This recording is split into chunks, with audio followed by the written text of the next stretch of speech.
The World Cup of Pokemon 2023 has started, and this video is mainly going to explain the format. It is also a question in the comment section. Let me know what type of content do you want to see from the World Cup. But basically right now we're in the qualifying stage. So the qualifiers happen in May and the actual World Cup happens in June. And how it works is basically, if you look at, this is the last year's World Cup on your screen right now.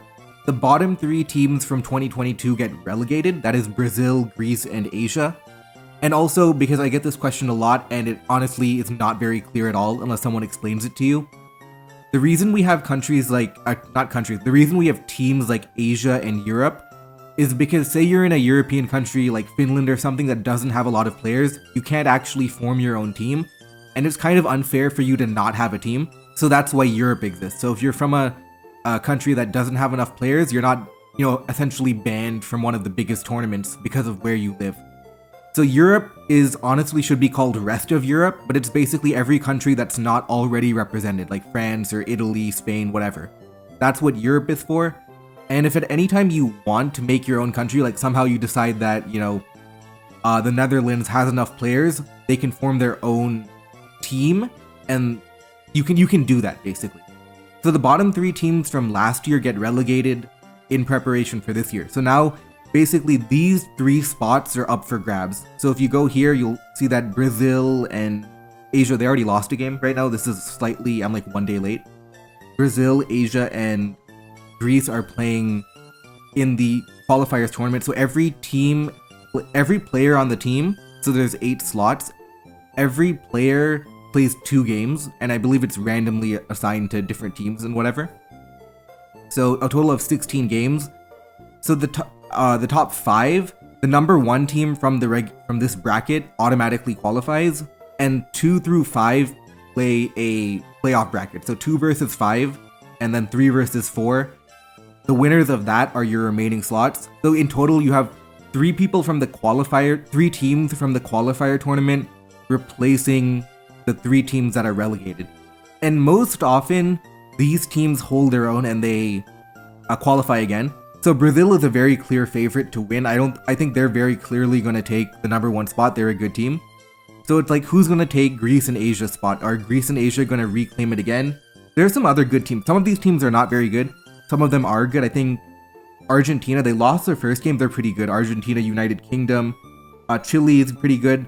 They can all realistically take the spot away from Greece and Asia, which is what we're going to be seeing right now.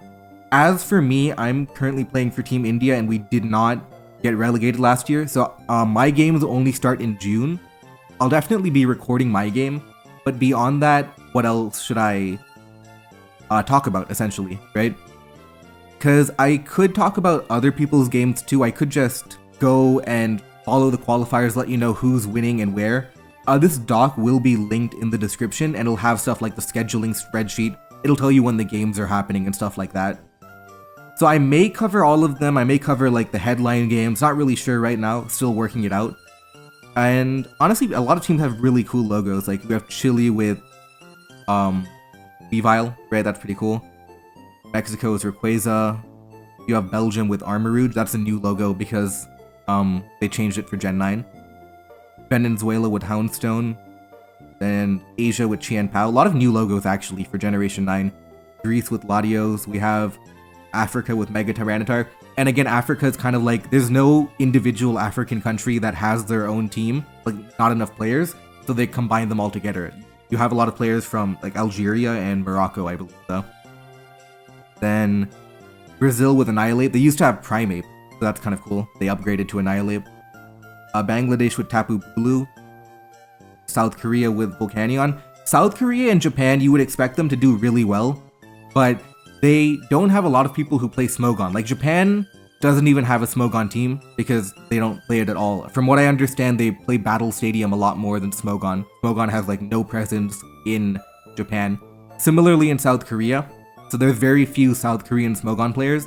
So that's why they're in the qualifiers, not in the main event. They don't have a lot of players to begin with. Plusle in Switzerland, China with Infernape, UK with Gliscor, Turkey with Lycanroc Midnight, that's a cool logo. Austria with Delibird, they didn't upgrade to Iron Bundle by the looks of it. and Argentina with Dragonite, and Peru with Como. And that's about it, yeah. Those are the teams right now in the qualifiers, and then, as I said, the main event will be in June. That's it for now. Let me know what you want to see in the comment section below.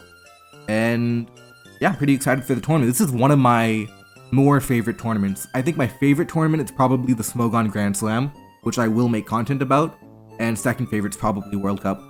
Well, yeah, I'm pretty excited.